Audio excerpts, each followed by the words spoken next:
ہاتھ میں چھالے پڑ جاتے تھے پورا پورا دن. اللہ نے اتنا مال دیا. لوگوں نے ایک بار پوچھ لیا کہ حضرت اللہ نے تمہیں اتنا مال دیا کیا بات ہے؟ کا بات یہ ہے کہ میں نے 2 روٹی, کیا جب حسن حسین بھوکے تھے نا, 2 روٹی میں نے آقا کی بارگاہ میں پیش کی تھی. رسول پاک نے حسن حسین کو روٹی کھلا کے میرے لیے دعا کی تھی, اے اللہ عبد الرحمن بن عوف کی تمام حاجتوں کو پوری عطا فرما دے. یہ 2 روٹی کا کمال ہے. اور کہا تھا دنیا میں بھی اور آخرت میں تیرے ساتھ, دنیا میں ہر تیری حاجت پوری ہو جائے گی. تو 2 روٹی کا یہ کمال ہے تو اللہ نے مجھے مال دیا. اور یہ آخری بات درست رہی پڑی ہے اللہ ناز کی فضیلت کیا ہے. چاند ہو جائے تو انا انزلنا کی سور پڑھنی, یہ نوجوان کا چہرہ دیکھتے ہیں اللہ جنت عطا فرمائے. لیکن 10 روز کی فضیلت دوست پاک فرماتے, مختصر بتا دو, وقت مختصر ہے, کہ پیروں کے پیر روشن جمیر غوث اعظم دستگیر محبوب سبحانی قطب ربانی سید سے عبد القادر جیلانی بغدادی حسنی حسینی, حسینی بھی ہے حسینی بھی ہے. تو غوث پاک فرماتے ہیں کہ رسول ہاشمی صلی اللہ علیہ وسلم فرمایا کہ دل حجا کا ادب کرو, ادب کرو, اور جس نے ادب کیا اگر تم 1 نیکی کرتے ہو نا اللہ دگنا ثواب عطا فرماتا ہے.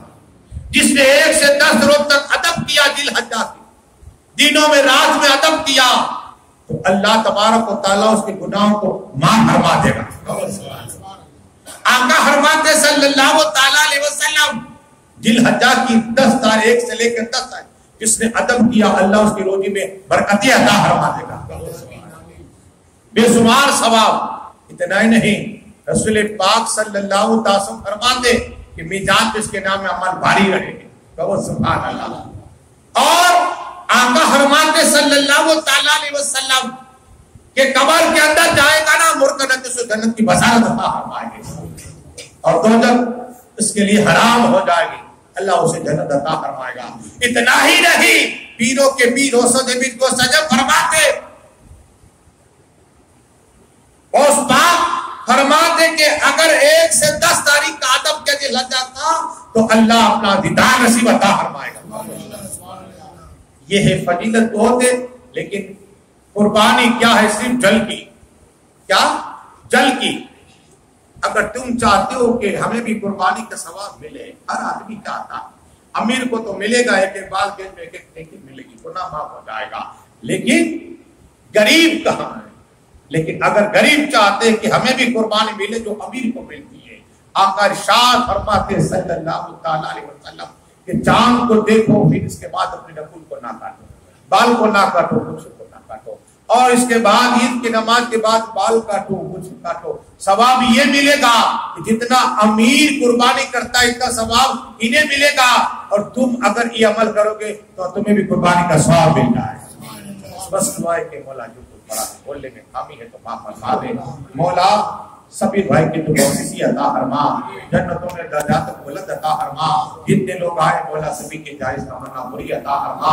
یا اللہ دین اور دنیا کے کاموں کے اندر کامیابی عطا فرما, دین اور دنیا کا علم سیکھنے کی توفیق عطا فرما, دین اور دنیا کی نعمتوں سے مالا مال عطا فرما. ہم سبھی کو ذی الحجہ کا ادب کرنے کی توفیق عطا فرما, ہمیں ذی الحجہ نصیب عطا فرما, عبادت کرنے کا جذبہ عطا فرما. ہم سب کو تہجد گزار بنا دے مولا, تیری بارگاہ میں اور کھڑے رہنے کا موقع عطا فرما. ہمیں قرآن سیکھنے اور سکھانے والا بنا دے, حدیث سیکھنے اور سکھانے والا بنا دے. یا اللہ ہم سب کے ماں باپ کی تو بخشش عطا فرما, جن کے ماں باپ حیات ان کی عمر میں برکتیں عطا فرما, بیمار ہے تو شفاء کاملہ عطا فرما, اور انتقال کر چکے ہیں تو جنتوں میں درجات کو بلند عطا فرما. آخر دعوانا صلاۃ علیہ ہو جائے.